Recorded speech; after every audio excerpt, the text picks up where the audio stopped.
నమస్కారం గురుగారు. శ్రీమాత్రే నమః. శ్రీ గురుభ్యో నమః.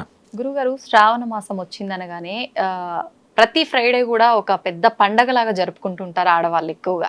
ముఖ్యంగా రెండవ శుక్రవారం వరలక్ష్మి వ్రతం అని చేసుకుంటూ ఉంటారు. నిజంగా ఇది ఎప్పటి నుంచి ఒక ఆనవాయితీగా వస్తోంది వరలక్ష్మి వ్రతం జరుపుకోవడం అనేది? ప్లస్ ఆ ఒక్క వారమే మనం ప్రత్యేకంగా చేసుకోవాలా? చాలా మంది ప్రతి శుక్రవారం పాటించకుండా ఓన్లీ ఆ ఒక్కరోజు చేసుకుంటారు, తర్వాత నార్మల్గా ఉంటుంటారు. లేదు మొత్తం అన్ని వారాలు చేసుకోవాల్సిందనా? అసలు ఏంటి శ్రావణ మాసాల్లో ఉండే ఫ్రైడే విశిష్టత గురించి తెలియజేయండి. శ్రావణ మాసం అంటేనే ఆడవాళ్ళకు పండుగ రోజులు. నిజంగానే ఓ మాట చెప్పాలి అంటే ప్రతి ఇంట్లో చక్కగా పచ్చడి తోరణాలు ఉంటాయి. మంచి కార్తీక మాసం, శ్రావణ మాసం చూడండి, మనం ఏ ఇంటి ముందు నుంచి వెళ్తున్నా అగరబత్తుల సువాసన, సుగంధ పరిమళాలు వెదజల్లుతూ ఉంటాయి మనకి. అంటే ఒక దైవీకమైనటువంటి మాసం. కార్తీక మాసంతో సమానంగా ఉండేటువంటి మాసం మనకి ఎక్కువగా శ్రావణ మాసాన్ని ఎక్కువగా బాగా చేస్తూ ఉంటారు. దైవిక మాసం అంటారు. దైవికమైనటువంటి శక్తులు ఎక్కువగా కలిగినటువంటి మాసం. అలాగే మనం కార్తీక మాసంలో ప్రతిరోజు ఎంత పవిత్రంగా చేస్తామో, శ్రావణ మాసంలో కూడాను ప్రతి వారానికి ప్రతి రోజుకు ఒక విశిష్టత ఉంటూనే ఉంటుంది తప్పనిసరిగా.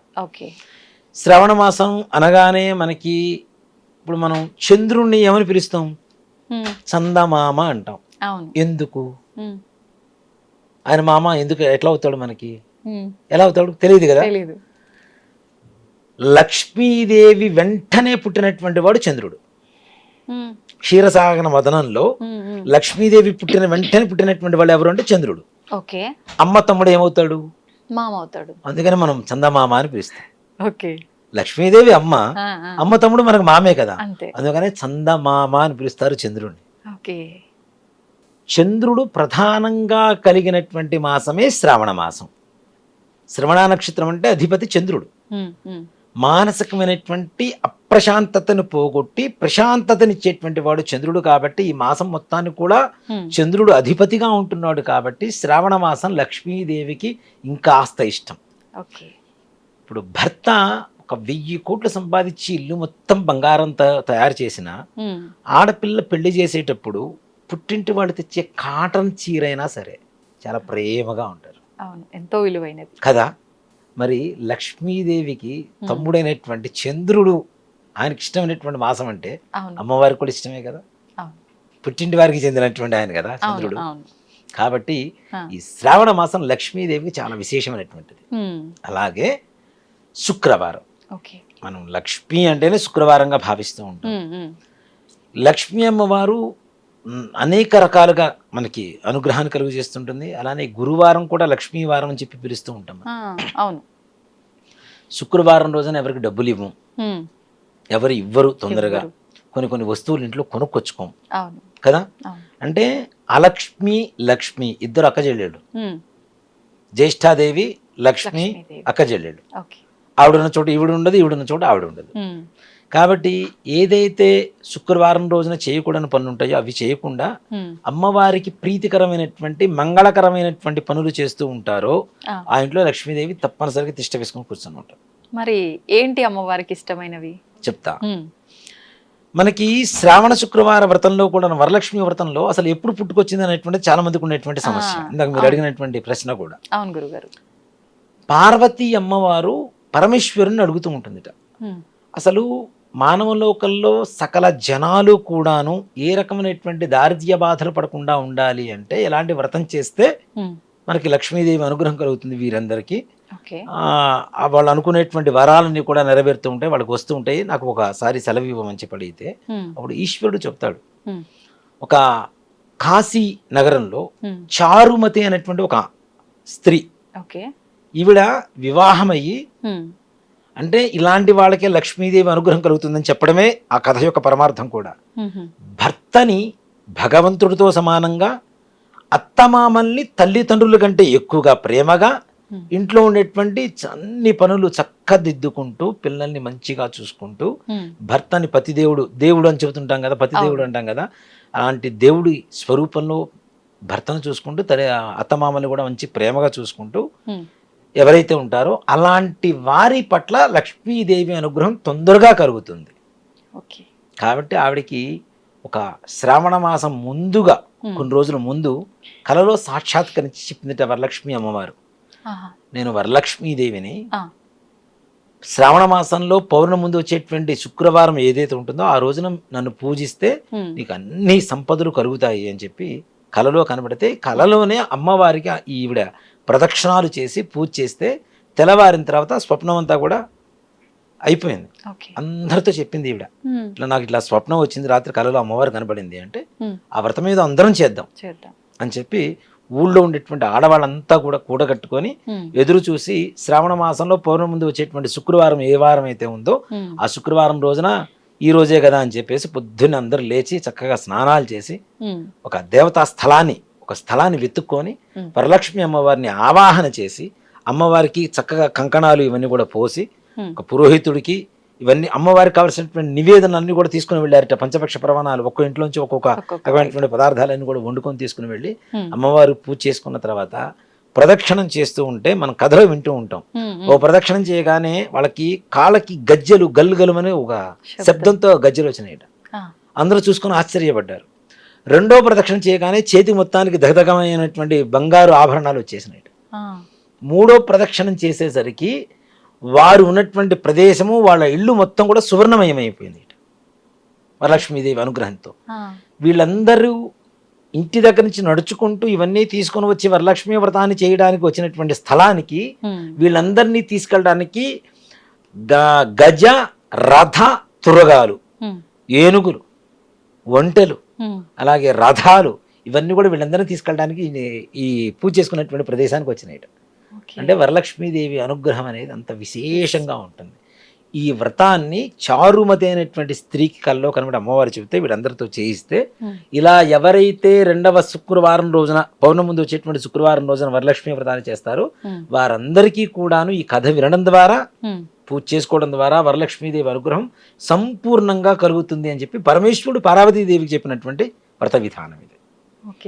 లక్ష్మీ అమ్మవారికి అష్టోత్తరం పూజ చేసి చక్కగా 5 ముడులు ఉండేటువంటి కంకణాన్ని అమ్మవారు కూడా సమర్పించుకొని పూజ చేయించినటువంటి బ్రాహ్మడికి ఇవ్వటం, అలాగే పిండి వంటలు చేసినటువంటి వంటలు కూడా బ్రాహ్మడికి వాయనం ఇవ్వటం, ముత్తైదుని పిలుచుకొని వాళ్ళు కూడా వాయనం ఇచ్చుకొని అమ్మవారికి పూజ చేసుకుంటే అది కూడా చాలా మంది సాయంకాలం సమయంలో కొంతమంది చేస్తుంటారు, కొంతమంది ఉదయం సమయంలో చేస్తుంటారు. వాళ్ళకు ఉండేటువంటి అవకాశాన్ని బట్టి చేసుకోవచ్చు. ఉదయమైనా చేసుకోవచ్చు, సంధ్యా సమయంలో లక్ష్మీదేవి అనుగ్రహం కూడా ఉంటుంది కాబట్టి సంధ్యా సమయంలో కూడా చేసుకోవచ్చు. ఇలా ప్రతి శుక్రవారం అంటే ప్రతి శ్రావణ వరలక్ష్మీ వ్రత శుక్రవారం ఏదైతే పౌర్ణమి ముందు వచ్చేటువంటి శుక్రవారం ఉంటుందో ఆ రోజున చేసుకోవడం అనేది ఆనవాయితీగా వస్తూ ఉన్నది. ఇలా కాకుండా ఆ రెండో శుక్రవారం ఏదైనా ఇబ్బంది వచ్చింది, మూడవ శుక్రవారం చేసుకోవచ్చు, పర్వాలేదు. లేదు అప్పుడు కూడా ఇబ్బంది కలిగింది, 4వ శుక్రవారం చేసుకోవచ్చు. దాంట్లో ఏమాత్రం కూడా సంశయం లేదు. చాలా మంది ఈ సంవత్సరం చేసుకోలేకపోయామే అనేటువంటి ఒక బాధతో ఉంటారు. కొంతమంది నిజంగా నేను కొన్ని ఇళ్లలో చూస్తుంటా వరలక్ష్మీ వ్రతం అనేది వాళ్ళ ఇంట్లో అతి పెద్ద పండుగగా చేసేటువంటి వాళ్ళు కూడా చాలా మంది ఉన్నారు. అవును గురువు గారు ఉన్నారు. చాలా ఎంతో ఖర్చు పెట్టుకొని అమ్మవారిని అలంకరించుకొని చక్కగా వాళ్ళ ఇష్టం మొత్తం అమ్మవారిని చూస్తేనే అర్థమైపోతుండేది మనకి. అంత చక్కగా అలంకరించుకుంటారు. ఈ అమ్మవారికి కూడా తప్పనిసరిగా విఘ్నేశ్వర పూజ చేస్తాం వరలక్ష్మీ వ్రతం చేయాలంటే. కలశం అది వెండిది కావచ్చు, ఇత్తడిది కావచ్చు, రాగిది కావచ్చు, కనీసం మట్టి పాత్ర అయినా సరే, ముంతలు ఉంటాయి కదా, ముంతలో అయినా సరే పెట్టవచ్చు. మృన్మయ పాత్ర అంటారు మట్టిని. ఆ మృన్మయంలో కూడా అమ్మవారు ఉంటుంది, లక్ష్మీదేవి ఉంటుంది. కాబట్టి మట్టి పాత్ర అయినా సరే పెట్టుకొని దాంట్లో కొద్దిగా ధాన్యం పోసుకొని మామిడాకులు పెట్టుకొని కొబ్బరికాయ పెట్టి దాని మీద ఒక రవిక గుడ్డ చక్కగా త్రికోణంలాగా మనం మడత పెట్టుకొని అమ్మవారిని అక్కడ పెట్టేసుకొని అమ్మవారిని ఆవాహనం చేసి అమ్మవారికి అష్టోత్తరంతో పూజ పుష్పాలు నిజంగానే ఇవాళ రోజున ఓ మాట చెప్పారంటే శ్రావణ శుక్రవారం రోజున 50 గ్రాములు 100 రూపాయలు అమ్ముతున్న రోజులు కూడా ఉన్నాయి. అందరికి అందుబాటులో ఉండవు కదా, ఉన్నవాళ్ళు తీసుకుంటారు. 50 గ్రాములు మనకి ఎటు చాలు, ఇన్ని పూలు వస్తాయి 50 గ్రాములకి ఎటు చాలు. ఏం చేయాలి? చాలా మంది రెక్కలు విప్పి పూజ చేస్తుంటారు. అలా చెయ్యకూడదు. ఒక పుష్పం అలా వికసించింది అంటే వికసించిన దాన్ని నువ్వు మొత్తం వినాశనం చేస్తుంటే అక్కడ ఏముంటుంది? అందుకనే పుష్ప విలాపం అని ఒక విలాపం ఉంటుంది. అంటే పువ్వు ఎలా బాధపడుతుంది అనేది పుష్ప విలాపం. ఒక ఆయన రాశారు. అది ఎలా అంటే భగవంతుడి దగ్గర పోయినప్పుడు ఆనందపడుతూ ఉంటుంది, కొన్ని చోట్ల మరణాల దగ్గరికి పోతుంటుంది, కొన్ని చోట్ల వేరే కార్యాలకు వెళ్తుంటుంది, కొన్ని చోట్ల ఆడవాళ్ళ తలలోకి వెళ్తూ ఉంటుంది. కదా.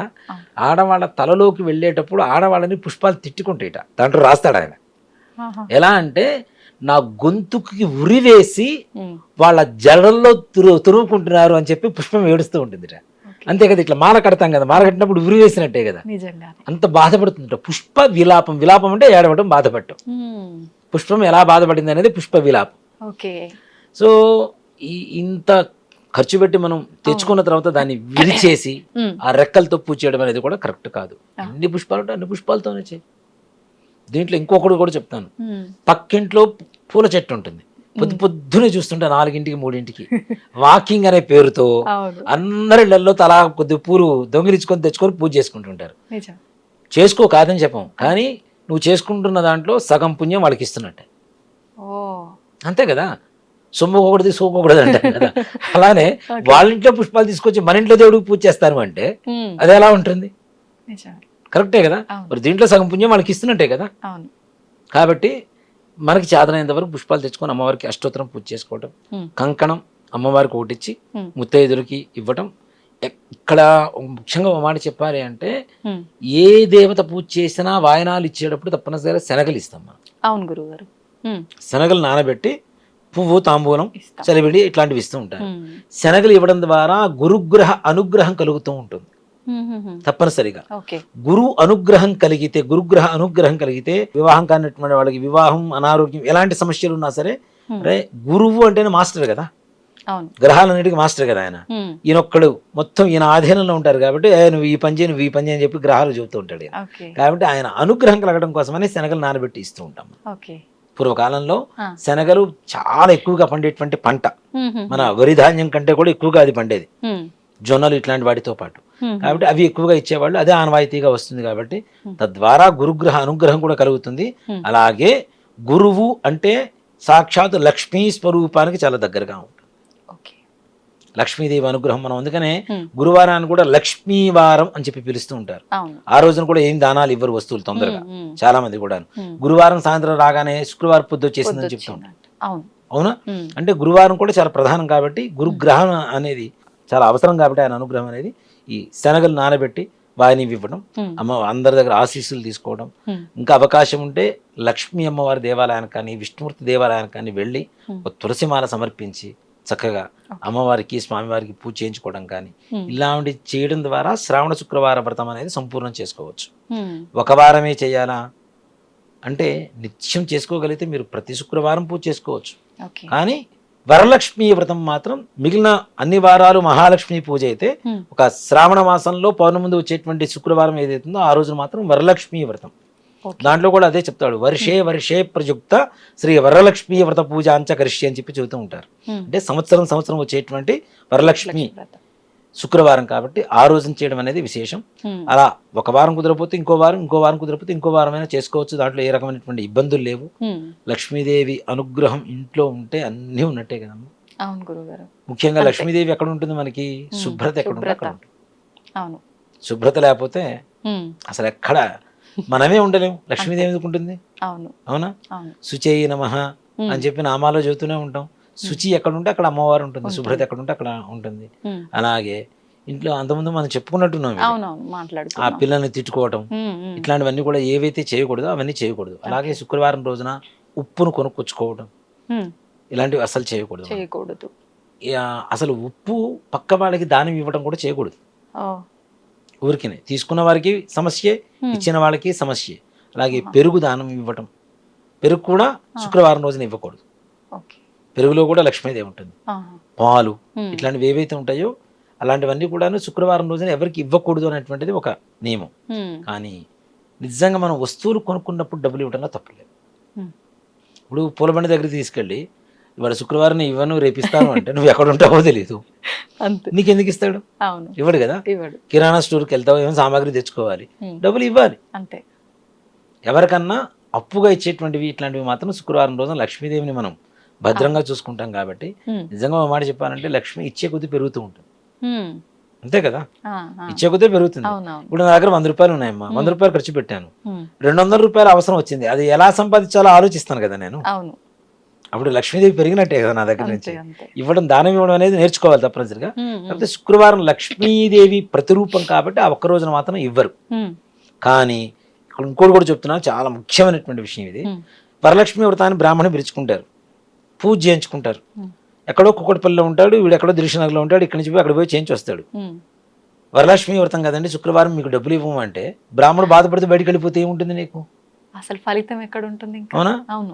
జగత్ సర్వం దైవాధీనం, తద్దైవం మంత్రాధీనం, ఉమ్, మంత్రాధీనం తన్మంత్రం బ్రాహ్మణాధీనం, బ్రాహ్మణం మమదేవత అని చెప్పి శాస్త్రం చెబుతూ ఉంది. ఆ, ప్రపంచం మొత్తం దేవుడి చేతిలో ఉంటే, దేవుడు మంత్రం చేతిలో ఉంటే, మంత్రం బ్రాహ్మణాధీనంలో ఉంది, బ్రాహ్మణే నా దేవుడు అని చెప్తుంది.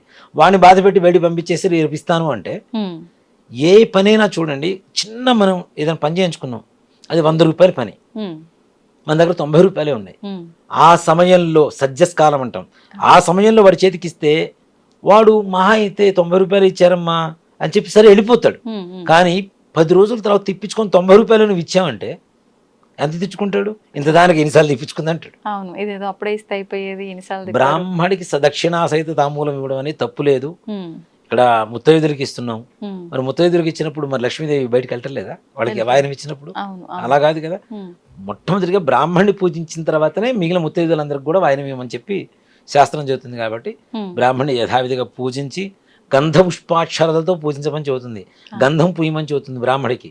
ఆహా, తప్పనిసరిగా వ్రతం చేయించినటువంటి బ్రాహ్మడికి గంధం పూయాలి, ఉమ్, చక్కగా అక్షతలు వేయాలి, ఉమ్, అవకాశం ఉంటే పూలమాల వేయాలి, ఉమ్, ఆయన కాళ్ళు గడగాలి, చక్కగా అవకాశం ఉన్నంత వరకు ఏవైతే దానం ఇవ్వగలుగుతామో అవి ఇవ్వడం అనేది మంచిది. ఉమ్, ఎందుకంటే గోబ్రాహ్మణేభ్య శుభమస్తు నిత్యం లోకా సమస్త సుఖమో భవంతని శాస్త్రం చెబుతుంది. ఎక్కడైతే బ్రాహ్మణులు గోవులు సుఖంగా సంతోషంగా ఉంటారో ఉమ్, లోకా సమస్త సుఖనో భవంతు.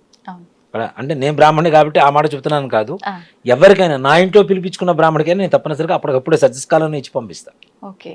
అలా ఇస్తేనే ఆనందంగా ఉంటుంది, ఉమ్, వాళ్ళ ఆశీర్వచనం ఏదైతే ఉందో సంపూర్ణంగా మనకు అందుతాయి. ఓకే. గురుగారు, ఇప్పుడు వరలక్ష్మి వ్రతం అనగానే చాలా మంది బ్రాహ్మణుల సమక్షంలో కాకుండా ఎవరికి వాళ్ళు ఆడవారు అలానే చేసుకుంటూ ఉంటారు. మరి అలా చేసుకోవడం లెక్కలోకి వస్తుందంటారా? అవకాశం ఉంటే, అంటే ఒకటమ్మా, బ్రాహ్మణులు అవకాశం ఉంటే బ్రాహ్మణులు తీసుకోవచ్చు. నిజంగా వరలక్ష్మి వ్రతం ఉంది, ఉమ్, హైదరాబాద్ లో 1,78,000 మంది పురోహితులు ఉన్నారు, ఉమ్, కానీ ఆ దాదాపు కోట్ల మంది 2-3 కోట్ల మంది జనాభా ఉన్నారు. ఆ, దాంట్లో 2 కోట్ల మందిని తీసి పక్కన పెడదాం. ఈ 1,78,000 మంది పురోహితులు 1,00,00,000 మందికి ఒకటేసారి వ్రతం చేసుకుంటే ఎన్ని ఇళ్ళకి పోతారు, ఎంతమందికి చేయిస్తారు? సాధ్యపడనిది. సాధ్యపడదు కదా. అవును, అవును. అక్కడ ఏంటంటే దీనివల్ల ఏమవుతుంది అంటే బ్రాహ్మణకి హడావుడి అయిపోతుంది. ఉమ్, ఉమ్, నేను ఇంటికి వస్తా, ఇంటికి రెడీగా ఉంటే నేను వస్తా, లేదంటే రాను అంతే. అవును. కదా. పొద్దున 6 దగ్గర నుంచి వ్రతాలు మొదలు పెట్టుకుంటుంటే ఏం చేయించుకుంటూనే వెళ్తూనే ఉండాలి ఈ బ్రాహ్మణుడు. అవును, అవును, ఒకటి కుక్కట్పల్లిలో ఉంటే ఇంకోటి దిల్షునగర్లో ఉంటుంది, ఇంకా ఎక్కడేమో మౌలాల్లో ఉంటుంది. అవును. మొత్తం త్రికోణం ఇట్లా తిరుగుతూ ఉండాలి మొత్తం హైదరాబాద్ మొత్తం. అంతే, అంతే. అది సాధ్యపడదు. ఆ, అలా లేనప్పుడు కనీసం మనం పుస్తకం పెట్టుకొని చక్కగా శ్రద్ధాభక్తులతో మనం చేసుకోవడం కూడా చేసుకోవచ్చు. దాంట్లో బ్రాహ్మణి రావాలి చేయించాలి అన్న ఇదైతే ఏం లేదు. ఉమ్, అవకాశం ఉంటే పిలుచుకోండి, ఉమ్. లేదు అనుకుంటే కనీసం ఇలా చేసుకోవడం అనేది ఉత్తమం. ఇప్పుడు చాలా మంది కలశం పెట్టాలా వద్దా అనే సందేహం ఉంటుంది. మీరు కూడా ఇందాక కలశం పెట్టుకోమని చెప్పారు. కలశం లేకుండా కూడా అమ్మవారిని అలంకరించి పూజ నైవేద్యం చేసుకోవచ్చా? పెట్టుకోవచ్చు తప్పనిసరిగా. ఓకే. దాంట్లో ఏమాత్రం కూడా సంశయం లేదు. కలశం పెడితేనే లక్ష్మీ అమ్మవారు వస్తుందా అంటే ఉమ్, మరి దీంట్లో దేవుడు పటాలు ఉండడం అనవసరం కదా. అవును కదా. ఉమ్, కాబట్టి లక్ష్మీదేవి పటాన్ని పెట్టుకొని అయినా పూజ చేసుకోవచ్చు చక్కగా, దాంట్లో ఏమాత్రం కూడా సంశయం లేదు. ఉమ్, కాకపోతే లక్ష్మీదేవికి మనం ఎంతవరకు ప్రశాంతంగా చేయగలిగితే అంత ప్రశాంతతకి ఉమ్, ఒక 10 రెట్లు ఎక్కువగా మనకి లభించేటువంటి అవకాశం అమ్మవారు కలుగజేస్తుంది. ఉమ్. అదే ఓకే. ఏదో మనం ఇంట్లో చీదరతో ఆ. చేయాలి కాబట్టి చేస్తున్నాం అనే భావనతో ఉంటే అసలు చేయకుండా ఉండడం ఉత్తమం. ఉత్తమం.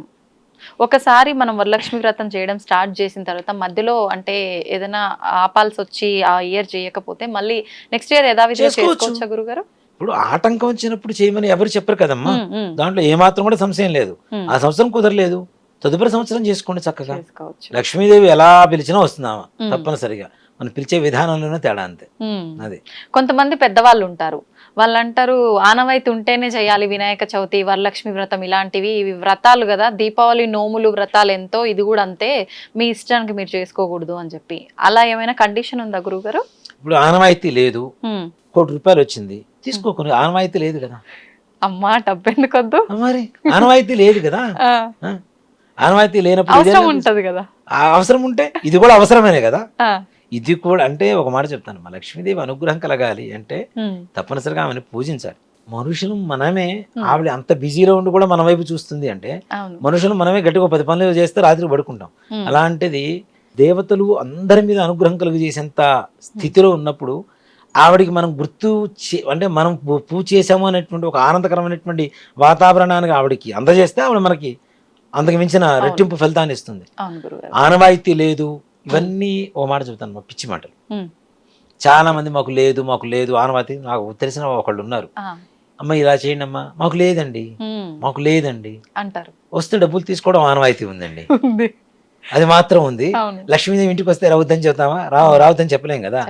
అలాగే దీంట్లో ఆనవాయితీలో 2 రకాలు ఉంటాయి. ముఖ్యంగా వరలక్ష్మి వ్రతం ఉంది. ఆ రోజున వ్రతం చేద్దామని వాళ్ళు ఏదో పూనుకున్నారు. వాళ్ళ ఇంట్లో ఎప్పుడో కొన్ని తరాల క్రితమో కొన్ని సంవత్సరాల క్రితమో ఏదో అశుభం జరిగింది. ఓకే. ఆ జరిగిన రోజు అది గుర్తుకొస్తుంది, వాళ్ళు బాధతో ఉంటారు కాబట్టి చేయాల్సిన అవసరం లేదు. ఓ మాట చెప్పాలండి. అలాగే 2-3 సార్లు చేశారు. చేసినప్పుడల్లా ఏదో ఒక ఇబ్బంది కలుగుతుంది వాళ్ళకి, ఏదో అశుభం జరుగుతుంది. అశుభం జరగదు నిజంగా. ఓ మాట చెప్పాలంటే చెయ్యక ముందు ఆపేయాల్సిన పరిస్థితులు వస్తున్నాయి. అది ఆనవాయితీగా తీసుకుంటుంటారు కొంతమంది. అంతేకాని ఎక్కడ ఆనవాయితీ ఉంటేనే చెయ్యాలి అనేటువంటి ఇది ఎక్కడా లేదు. చక్కగా లక్ష్మీదేవికి నిరంతరం చేసుకోవచ్చు. ఇలాంటి వరలక్ష్మి వ్రతం అనేది ఇంకా సంపూర్ణంగా ప్రశాంతంగా చేసుకోవచ్చు. గురుగారు, నైవేద్యాలు చాలా మంది అంటారు ఖచ్చితంగా అమ్మవారికి 9 రకాల నైవేద్యాలు, 11 రకాల నైవేద్యాలు నివేదన చేయాల్సిందే అని. అలా లెక్క ఏమైనా ఉందంటారా? మొట్టమొదటిగా చేసేటువంటి వాళ్ళు ఉంటారు. పూరి ఇంట్లో ఉండేవాడు నాకు బంగళా కట్టుకోవాలని చెప్పి లక్ష్మీదేవి పూజ చేయాలనుకుంటాడు. వాళ్ళకి డబ్బులు లేవు, 9 రకాల నైవేద్యాలు పెట్టడానికి అవకాశం లేదు. ఏం చేస్తాడు? వాళ్ళకి తోచిందే ఏదో ఒకటి పెట్టుకుంటారు, ఏది ఉంటే అదే. మనం అందుకని వెంకటేశ్వర స్వామి అంతకుముందు కూడా కథ చెప్పుకున్నాం. అవును. కుమ్మరతను ఒక మట్టి పాత్రలో నివేదన పెడితే స్వామివారు పెరుగన్నం తిన్నాడు రోజు. అలాంటిది మనం భగవంతుడిని మనస్ఫూర్తిగా చేయాలి, కానీ 9 రకాలు ఉంటేనే పూజ చేయమని ఎక్కడా లేదు శాస్త్రం. ఇప్పుడు ఒక 5 ముళ్ళు వేయమని చెబుతాం, 5 ముళ్ళకి పుష్పాలు ఏదో ఒకటి పెట్టాలని చూస్తాం. 5 పుష్పాలు కూడా దొరకలేదు, 5 ముళ్ళే వేస్తున్నారు కదా. అలాగే మనం చేస్తూ ఉంటే 9 కాదు, 9, 9, 18, 18, 18, 36 రకాలు నివేదనలు చేసేంత స్థాయికి అమ్మవారు మనల్ని తీసుకెళ్తుంది. ఆత్మ నివేదన చెయ్యకుండా ఎన్ని నివేదనలు చేసినా వృధానే. అవునా కదా? అవును. ఇక్కడ ఉండాలి. ఇది లేకుండా మనం ఎంత చేస్తే ఉంది, ఎన్ని నైవేద్యాలు పెడితే ఉంది, మొత్తం ఇంత కుంభం పోసి నైవేద్యం పెడతానన్నా కూడా ఉపయోగం లేదు కదా. తిను అంటే తినదు కదా. మన అమ్మకి ఇంట్లో ప్రేమగా ఎలా ముద్ద పెడతాం, మన పిల్లలకి ఎలా పెడతాం, అలా మనం ప్రేమగా పెడితే అమ్మవారు ఏది ఇచ్చినా తీసుకుంటుంది తప్పనిసరిగా. ఇన్ని నివేదన ఉండాలని గ్యారంటీ ఏం లేదు, అది మన అవకాశాన్ని బట్టి. అంతేగాని ఆ స్థాయికి అమ్మవారు మనల్ని తీసుకెళ్తుంది గ్యారంటీ. చెప్తున్నా కదా, 36 రకాలు చేసినా కూడా పెట్టే స్థాయికి తీసుకెళ్ళాలి అంటే అమ్మవారికి మన దగ్గర ఉండేటువంటి వాటితో మనం పూజ చేసుకుంటూ వెళ్ళిపోవటం. ఆత్మ నివేదన ముఖ్యం. అంతే. గురుగారు, ఇప్పుడు వరలక్ష్మి వ్రతం అంటే 2వ శుక్రవారం ఈ రకంగా మన పూజా విధానం వ్రతం అంతా అయిపోయింది. ఆ రోజు ఉపవాసం ఉండి సాయంత్రం చేసే వాళ్ళు పొద్దునంతా ఉపవాసం ఉండే సాయంత్రం వ్రతం చేసుకోవాలా? మళ్ళీ ఆ ఉపవాసం పూజ అనంతరం ముగించొచ్చా? మరుసటి రోజు ముగించాల్సి? రాత్రి కూడా తప్పనిసరిగా తినాలి. మనం ఏదైతే పూజ పూర్తి చేస్తున్నామో ఆ రోజు భోజనం చేయమని మన శాస్త్రం చెప్తోంది. ఇప్పుడు మనం హోమాలు అవి కూడా చేస్తూ ఉంటాం కదా, పూర్ణాహుతి ఏ రోజైతే చేస్తామో ఆ రోజున 2 పూట్ల ఎంగిలి పడాలి తప్పనిసరిగా. ఉదయం రాత్రి 2 పూట్ల, మధ్యాహ్నం రాత్రి 2 పూట తప్పనిసరిగా భోజనం చేయాలి. వరలక్ష్మి వ్రతం అమ్మవారిని అంత ఇదిగా పెట్టుకొని మా కడుపులో బాధ పెట్టుకోవడం అనవసరం కదా. అమ్మవారికి నివేదన పెట్టింది ప్రసాదం తీసుకోవాలంటే మనం తినాల్సిందే. కాబట్టి చక్కగా రాత్రి పూటనే భోజనం చేయొచ్చు, పొద్దున పూజ చేసుకున్నాం మధ్యాహ్నమే భోజనం చేసుకోవచ్చు. అమ్మవారికి నివేదన పెట్టినవి సాయంత్రం వరకు ఉండాల్సిన అవసరం లేదు. ఏదైనా ఎవరైనా వరలక్ష్మి వ్రతాన్ని పెట్టారు, అమ్మవారిని పెట్టారు, అక్కడ కూడా వెళ్ళి 2 అక్షతలు వేసి చక్కగా అమ్మవారిని నమస్కారం చేసుకొని దర్శనం చేసుకొని రావచ్చు. అట్లా 4 ఏళ్లకు వెళ్ళి రావచ్చు. అలా కూడా అమ్మవారి అనుగ్రహం కలుగుతుంది. ఈ కథ ఈ వ్రతం చేయడానికి అవకాశం లేకపోతే కనీసం కథ విన్నా కూడా అమ్మవారి అనుగ్రహం కలుగుతుంది అంటూ. భక్తి శ్రద్ధలతో కథ విన్నా చాలు, ఆ చారుమతి కథ తప్పనిసరిగా వరలక్ష్మి అనుగ్రహం కలుగుతుందని చెప్తారు. ఆ రోజు ముఖ్యంగా ముత్తైదులకు వాయనం ఇస్తుంటారు కదా గురుగారు, ఖచ్చితంగా అంటే ఇంతే మందికి ఇవ్వాలి అని చెప్పి కౌంట్ ఉంటుందా? ఇంకో కొంతమంది అమ్మవారితో కలిపి ఇన్ని అని చెప్పి కౌంట్ పెట్టుకుంటారు, అట్లా ఉంటుంది? కౌంట్ ఏం లేదు, తక్కువ కనీసం 5గురికి. అందరూ బిజీగానే ఉంటారు ముత్తైదులు ఆ రోజు, మరి కదా. అవును కదా, కాబట్టి కనీసం 5గురికి ఇవ్వడం మంచిది. అది కూడా అవకాశం లేదు, ఒక్కరికి ఇవ్వండి. అది ఉపయోగపడేటువంటి వాళ్ళకి ఇవ్వండి. ఇంకా వాయనంగా చీర ఇట్లాంటివి పెట్టి ఇంటి ఆడపడుచుకో, లేదంటే బీద పరిస్థితులు ఉండేటువంటి వాళ్ళకు వాయనం ఇవ్వండి ముత్తైదులకి. ఇంకా లక్ష్మీదేవి తొందరగా అనుగ్రహిస్తుంది మనకి, తద్వారా ఎదురు వాళ్ళకి సహాయం చేస్తున్నట్టే కదా. అవును అవును. కాబట్టి ఇంకా మంచి జరుగుతుంది. ఓకే. ఇంటి ఆడపడిచే మహాలక్ష్మి కాబట్టి మనకి అవును అవును. తప్పనిసరి ఆడపడుచుని పిలిపించండి, ఆమెకు బొట్టు పెట్టండి, మంచి చీర పెట్టండి, మంచిగా ప్రేమ భోజనం పెట్టండి. ఆవిడ ఆనందంగా ఇంట్లోంచి వెళ్ళిపోతుంటుంది, చక్కగా లక్ష్మీదేవి లోపలికి వస్తూ ఉంటుంది. ఓకే, సంతోషం గురుగారు. నిజంగా ప్రేక్షకుల డౌట్ల కన్నా ఎక్కువగా నాకే ఉన్నాయి ఈ టాపిక్ పైన. ప్రేక్షకుల తరఫున మీరు రిప్రజెంటేషన్ తీసుకున్నారు కాబట్టి నిజంగా తప్పనిసరిగా అడగడం మంచిదమ్మా. అంటే ప్రతి ఒక్కరికి లోపల ఉండేటువంటి సమస్యలు ఇవే, అనుమానాలు. ఏం పూజ చేయాలన్నా కూడా ప్రతి దాంట్లో ఒక అనుమానం ఉంటుంది. అది నివృత్తి కలక్క, చేస్తే ఏం పాపం వస్తుందో, చేయకపోతే ఏం వస్తుందో, ఈ భయానకమైనటువంటి పరిస్థితిలో అనుమాన స్థితిలో ఉండిపోతున్నారు. అలాంటి వాళ్ళకి ఇలాంటి క్లారిటీ కూడా అనేది మంచిది కూడా. ప్రతి సంవత్సరం చేసినా మళ్ళీ నెక్స్ట్ ఇయర్ కి కొత్తగానే అనిపిస్తుంది. అంతే, తప్పనిసరి ఏదో ఒక డౌట్ వస్తూనే ఉంటుంది, కొత్తగానే అనిపిస్తుంది. సంతోషం గురుగారు, నిజంగా నా డౌట్స్ అయితే అన్ని క్లియర్ అయిపోయాయి. శుభం. ధన్యవాదాలు. శ్రీమాత్రే నమః. శ్రీ గురుభ్యో నమః.